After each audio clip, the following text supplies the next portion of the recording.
Olá, queridos alunos, vamos dar continuidade na nossa aula de História hoje, para essa semana de 18 a 22 de maio. O tema ainda é Revolução Industrial, uma nova sociedade. É do livro didático de vocês. As instruções são assistir ao vídeo, a aula atentamente, acompanhar com seu livro didático de História, página 24 e 25, mas você somente irá fazer um relatório no seu caderno da página 24, que é o texto Uma Nova Sociedade. Na próxima aula será solicitada atividade sobre esse período. Vocês fotografem todas as atividades e enviem no privado para a professora, se identificando com nome, número, série, matéria, nome do professor, tá? Aqui vai um resuminho da aula anterior, que nós vimos sobre a Revolução Industrial ainda, né? E nós falamos um pouco sobre a mecanização da indústria, que na segunda metade do século XVIII, com a Revolução Industrial, a manufatura foi substituída pela maquinofatura, ou seja, deixou de fazer o produto totalmente artesanal e passou a fazer através de máquinas. A busca do lucro tornou-se mais intensa com o surgimento das fábricas, né? Porque quanto mais se fabrica, mais se vende, mais lucro tem. O avanço tecnológico acelerou o ritmo da vida e do trabalho.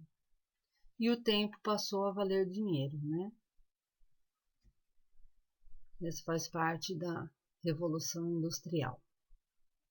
Agora nós vamos dar continuidade e nos inteirando um pouquinho mais sobre essa nova sociedade que vem surgindo com a Revolução Industrial. Então, além das mudanças no ritmo do trabalho e do cotidiano, na mentalidade e nos valores, uma das transformações mais importantes produzidas pela indústria foi a configuração de uma nova sociedade, com a consolidação de duas classes sociais antagônicas, ou seja, surgiram duas classes sociais, a burguesia e o proletariado. E o que era a burguesia? A classe social formada pelos proprietários das fábricas, das máquinas, dos bancos, do comércio, das redes de transporte, das empresas agrícolas.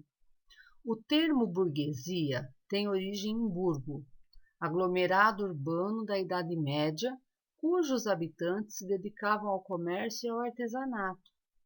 A partir do século XVIII, a burguesia impôs cada vez mais seu domínio sobre a sociedade. Quanto mais dinheiro, mais poder, né? E temos a outra classe. Qual classe é essa? Do proletariado.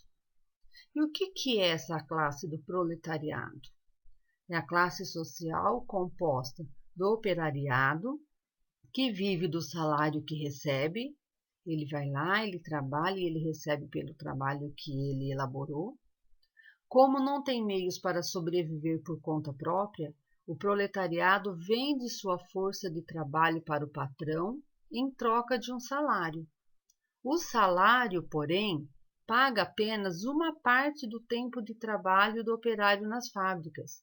O restante do tempo é apropriado pelo patrão. As diferenças entre burgueses e proletários podiam ser percebidas na vida cotidiana das cidades. As áreas ricas ficavam, em geral, mais próximas do centro e recebiam mais atenção dos governantes. Já a população operária comprimia-se em bairros de ruas estreitas, mal iluminadas e sujas, com muitos mendigos e desempregados, como relatou o filósofo alemão Friedrich Engels. Mas no que diz respeito à massa dos operários, o estado de miséria e insegurança é hoje tão grave quanto antes, se não mais grave. O East End de Londres é um pântano cada vez maior de miséria e desespero, de fome nos períodos de emprego e de degradação física e moral quando há trabalho. Essa citação é desse autor, está no livro A Situação da Classe Trabalhadora na Inglaterra, São Paulo, que foi editado em 2010, está na página 354. Está aí no livro de vocês. Então, para vocês terem um exemplo, para vocês conseguirem, assim, entender um pouquinho como funciona, então, o proletário que ele diz aqui é como se fosse os moradores, por exemplo, das comunidades. Eles não estão no centro da cidade, que o centro da cidade normalmente é um lugar mais caro, como diz aqui, né? As áreas ricas ficavam em geral mais próximas do centro e recebiam mais atenção dos governantes. Então é como a comunidade que a gente às vezes vê, né? Antes a gente chamava de favela, hoje a gente chama de comunidade. No Rio de Janeiro, em São Paulo, né? Eles não moram no centro da cidade. Essas comunidades não são no centro da cidade. Elas estão ao redor, né? Com ruas estreitas, mal iluminadas e sujas, né? Com desempregados. Então, assim, é onde a gente fala, nossa, mas é o lado mais humilde, mais pobre da cidade, tá? Só para vocês terem uma noção. Bom, eu vou deixar aqui também, já a aula do dia 21/5. Vocês leiam atentamente o trabalhador no sistema industrial, que é o segundo texto da página 25. Por que vocês vão ler esse texto e desenvolver atividades sobre ele? Porque ele relata bem o dia a dia desses trabalhadores no sistema industrial. E vocês vão conseguir compreender como que era a moradia deles nesses locais.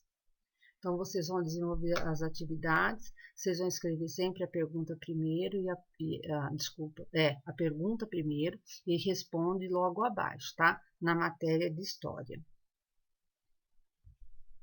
Então, o exercício número 1, cite um exemplo de mudança no cotidiano dos trabalhadores com a expansão das indústrias. Vocês vão procurar no texto e vão responder. E descreva como era a moradia desses trabalhadores e o que ocasionava. Para vocês poderem ter uma noção de como que era nesse período a vida desses trabalhadores. Bom trabalho!